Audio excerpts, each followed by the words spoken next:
प्रिय छात्रों, आज से हम क्लास 9th के वीडियो शुरू कर रहे हैं क्योंकि क्लास 9th भी बहुत इम्पॉर्टेंट है और इसका 10th में विशेष रूप से आपको नॉलेज होना चाहिए 10th के बेस के लिए। और 9th थोड़ा सा आपको कठिन भी लगेगा और इंटरेस्टिंग भी है और काफ़ी बेसिक नॉलेज है आपका, जो कि आगे चल कर के आपको कॉम्पिटिटिव एग्ज़ाम के लिए भी बहुत काम का रहता है मैथ्स। तो आज हम कर रहे हैं अध्याय 1, जिसका नाम है संख्या पद्धति यानी नंबर सिस्टम। ठीक है, और एनसीईआरटी और जो आपकी स्टेट गवर्नमेंट की बुक है वो सभी बुक्स आजकल सभी एक ही हैं, तो एनसीईआरटी की बुक से ही आप पढ़ सकते हैं। इसमें सबसे पहले चैप्टर का बेसिक सीखेंगे हम, संख्या पद्धति यानी कि नंबर सिस्टम। तो नंबर सिस्टम के बारे में वैसे तो मैंने एक वीडियो पहले से ही बना रखा है, फिर भी आपको वापस मैं रिवीजन के तौर पर वापस समझा देता हूँ। इस चैप्टर का बेसिक आपको क्लियर होना चाहिए। तो सबसे पहले संख्याएं सभी जानते हैं, कुछ भी आप बोल सकते हैं, 1 बोलें, 2 बोलें, 2/9 बोलें, -√3 बोलें, ठीक है, या फिर आप 1/3 बोलें, 9/6 बोले, कोई भी सब नंबर आपके संख्याएं कहलाती है। यानी कि संख्याएं आप समझते हैं जिसको हम काउंट कर सकते हैं, या जो भी आप लिखते हो सब संख्याएं। ठीक है, अब प्रमुख रूप से संख्याओं को हम 2 भागों में बांट सकते हैं, वास्तविक यानी कि रियल नंबर्स और अवास्तविक मतलब नॉन रियल नंबर। और आगे जाकर के अवास्तविक को हम फिर इमेजनरी या फिर आपका अधिकल्पित या काल्पनिक भी कहेंगे। ठीक है, फिलहाल आप ऐसा मानें कि आपके 9th के लेवल पे 2 प्रकार की संख्याएं होती है, वास्तविक संख्या और अवास्तविक संख्या। अब वास्तविक संख्याएं ही आपको मान के चलिए कि इसी को आपको ज़्यादा पढ़ना है, यही आपको अभी पढ़ना है। बाद में 11th से जब आप जाएंगे तब आपको अधिकल्पित या इमेजनरी नंबर्स के बारे में नॉलेज की बात करेंगे हम। तो वास्तविक संख्याएं जो भी हैं वो सब आपकी प्राकृत संख्याएं, पूर्ण संख्याएं, पूर्णांक संख्याएं, ये सब संख्याएं मिलकर के ही सभी क्या है, वास्तविक संख्या। ये जितनी संख्याएं अभी तक आप जानते हैं वो सब अपने आप में रियल नंबर से हैं। ठीक है, 1 बाय 1 आपको और क्लियर करता हूँ। जैसे प्राकृत संख्या यानी कि नेचुरल नंबर्स जिसको बोलते हैं, और उसको n से हम डिफाइन करते हैं, n से रिप्रेजेंट करते हैं। ठीक है, अब प्राकृत संख्याओं में क्या क्या हो सकती है, जिससे हम किसी भी वस्तुओं को गिनते हैं। ठीक है, यानी कि काउंट करते हैं, वो नंबर्स आपके क्या कहलाते हैं, नेचुरल नंबर्स या प्राकृत संख्या है। 1 2 3 4 कहाँ तक हो सकती है, इनफाइनेट। ठीक है, अपरिमित संख्याएं जिसको हम गिन नहीं सकते हैं, ये इनफाइनेट तक है, अनंत तक है। उसके बाद आती है पूर्ण संख्याएं। पूर्ण संख्याओं को हम W से शो करते हैं, जिसको होल नंबर्स बोलते हैं। तो इसमें अगर प्राकृत संख्या में हम 0 को भी मिला लेते हैं तो ये आपकी कहलाती है पूर्ण संख्याएं, 0 1 2 3 4 अप टू इनफाइनेट तक। ठीक है, अब आता है पूर्णांक संख्या। पूर्णांक संख्या को हम Z से रिप्रेजेंट करते हैं, जिसको हम इंग्लिश में बोलते हैं इंटीजर्स। ठीक है, तो इंटीजर्स जो रहते हैं, आप देख रहे प्राकृत संख्या 1 से स्टार्ट होकर के इनफाइनेट तक थी, ये 0 से स्टार्ट होकर के इनफाइनेट तक थी। अब आप पूर्णांक में ध्यान से देखें तो 0 से लगा करके 1 2 3 4 अप टू इनफाइनेट तक तो हैं, इधर सभी आपका पॉजिटिव इन्फिनिटी हैं, और इधर -1 -2 -3 अप टू -इन्फिनिटी तक है। ठीक है, यानी कि पूर्णांक संख्याओं में हम देखें तो प्राकृत संख्याएं भी शामिल है, देखिए आप, यानी नेचुरल नंबर्स भी इंटीजर्स में 1 2 3 4। तो सभी पूर्णांक संख्याओं में, यानी सभी प्राकृत संख्याएं जो नेचुरल नंबर्स, वो सब क्या होती है, पूर्णांक संख्याएं हैं। पूर्ण संख्याएं वोल नंबर्स देखें तो वोल नंबर्स भी आपके इंटीजर में कवर हो रही है, मतलब सभी वोल नंबर्स भी क्या होती है, इंटीजर्स होती है। और इंटीजर्स में माइनस और प्लस और 0 भी इंक्लूड होता है। ठीक है, ये विशेष रूप से आपको मैंने लिखा है कि स्पेशली आपको याद रखना है कि all natural numbers are integer, all whole numbers are integer. ठीक है, all natural numbers are whole numbers but all whole numbers are not natural number, क्योंकि पूर्ण संख्याएं जो हैं वो 0 से स्टार्ट हो रही है और प्राकृत संख्याओं में 0 नहीं होता है, इसलिए all whole numbers are not natural numbers but natural numbers, all natural numbers are whole numbers and complete whole numbers. सभी जो पूर्ण संख्या है वो अपने आप में क्या, इंटीजर है। फिर अगर आपसे पूछे कि which is smallest natural number, बताइए सबसे छोटी प्राकृतिक संख्या कौन सी होती है, तो आपको दिख रहा है कि सबसे छोटी प्राकृतिक संख्या यानी स्मॉलेस्ट नंबर कितना है, 1 ही, ठीक है। और सबसे बड़ी अगर कोई प्राकृतिक संख्या पूछे तो सबसे बड़ी प्राकृतिक संख्या हम इसको डिफाइन नहीं कर पाएंगे, ठीक है। तो आपको सबसे बड़ी नेचुरल नंबर नहीं होती है ऐसा बताना है। इस प्रकार से सबसे बड़ी सबसे छोटी होल नंबर या पूर्ण संख्या, तो पूर्ण संख्या सबसे छोटी कौन सी होगी, 0 होगी, पर सबसे बड़ी पूर्ण संख्या यानी होल नंबर को लार्जेस्ट होल नंबर को हम डिफाइन नहीं कर पाएंगे।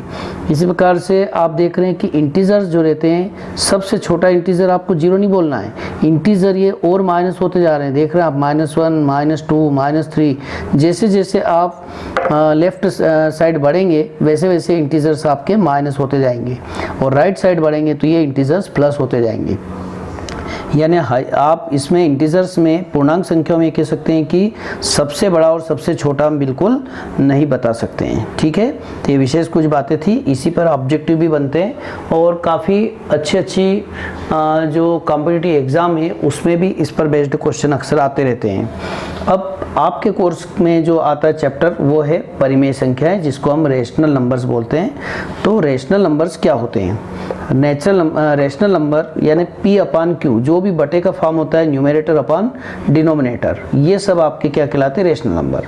बट कुछ कंडीशन से हर P/Q को हम रेशनल नंबर को हम मतलब परिमेय संख्या नहीं बोलेंगे। इसकी कंडीशन ये है कि जबकि Q जो है वो 0 नहीं होना चाहिए, मीन्स इसका जो डिनोमिनेटर है, जो इसका हर है वो 0 नहीं होना चाहिए, और P और Q कोई भी इंटीजर्स हो सकते, कोई भी पूर्णांक संख्या हो सकती है, और साथ में P और Q असहभाज्य संख्याएं होना चाहिए, मीन्स को प्राइम होना चाहिए। असहभाज्य क्या होती है, असहभाज्य ऐसी होती है जो अपने आप में भाज्य संख्याएं परंतु उनमें सेम नंबर से डिवाइड नहीं होना चाहिए, जैसे 4 और 8, तो ये आपकी सभाज्य संख्या है क्योंकि 4 में भी 2 का भाग जाता है और 8 में भी, परंतु 9 और अगर हम बात करें 4 की तो 9 भी डिवाइड होता है, 4 भी डिवाइड होता है, परंतु उन दोनों का कॉमन कोई ऐसा फैक्टर नहीं है, ठीक है। और आगे हम बात करेंगे।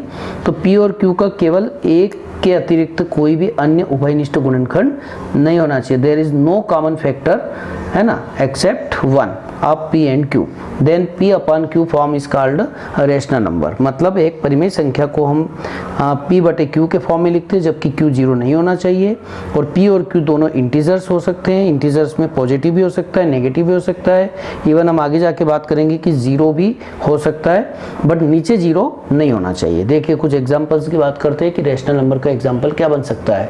तो रेशनल नंबर का एग्जांपल है 1/2, एक परिमेय संख्या है, 1/2 इज अ रेशनल नंबर। अब बहुत बार प्रश्न आता है कि सर 2/4, 3/6, 4/8 क्या ये भी सभी रेशनल नंबर हैं? तो these are also rational number, but it is not proper form, या फिर ये आपका सिंपलेस्ट फॉर्म नहीं है, सरलतम रूप में इसको व्यक्त करना चाहिए। और वैसे भी अगर हम डिफाइन करें तो 2/4 में आप देख रहे हैं कि 2 से इसमें भी डिवाइड होता है, 2 से इसमें भी होता है, 3 से इसमें भी होता है, 3 से इसमें भी होता है, तो केवल एक के अतिरिक्त किसी से डिवाइड नहीं होना चाहिए। तो इसको सिंपलेस्ट फॉर्म में बदलेंगे, ये भी 1/2 दे रहा है, ये भी 1/2 दे रहा है, ये भी 1/2, तो 1/2 एक परिमेय संख्या, ये भी परिमेय संख्या की क्या है, रूप है, बट इसको सिंपलेस्ट फॉर्म में आपको चेंज करना चाहिए। ये अपरिमित रूप हो सकते हैं, इसके बहुत सारे ऐसे रूप हो सकते हैं, सबका वैल्यू 1/2 ही है और सभी 1/2 को ही शो करते हैं, ठीक है।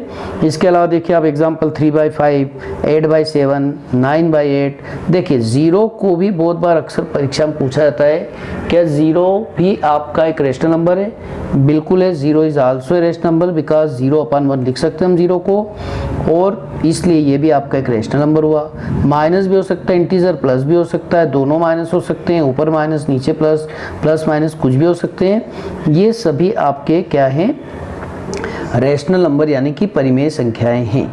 मतलब हमें बात समझ में आ रही कि अगर मैं सभी नेचुरल नंबर्स को लूँ और इन सब के अपॉन में 1 कर दें तो ये सब आपके क्या बन जाएंगे, ये भी आपके रेशनल नंबर। इन सब के अपॉन में 1 डाल देते हैं तो ये होल नंबर्स जो है वो भी सब आपके रेशनल नंबर। इन सब के अपॉन में भी अगर 1 कर देते हैं तो ये भी क्या कहलाएंगे, आपके रेशनल नंबर।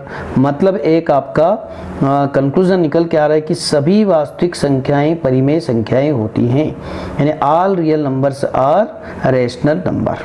ओके, तो ये मैंने आपको इस वीडियो में बेसिक नॉलेज बताया और आपको याद रखना है, ठीक है। विशेष रूप से आप समझ गए होंगे कि प्राकृत संख्या 1 से स्टार्ट होती है। काउंटेबल जो होती है नंबर्स जिससे हम काउंट करते हैं वो आपके नेचुरल नंबर, 0 को इंक्लूड कर देते हैं तो होल नंबर यानी कि पूर्ण संख्याएं, माइनस, प्लस और 0 सभी अगर होते तो वो इंटीजर्स यानी कि पूर्णांक कहलाते हैं।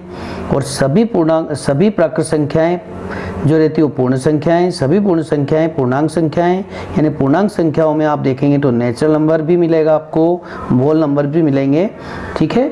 और एक और बात, आप परिमेय संख्या जो रहती है उसको हम संख्या रेखा पर प्रदर्शित कर सकते हैं।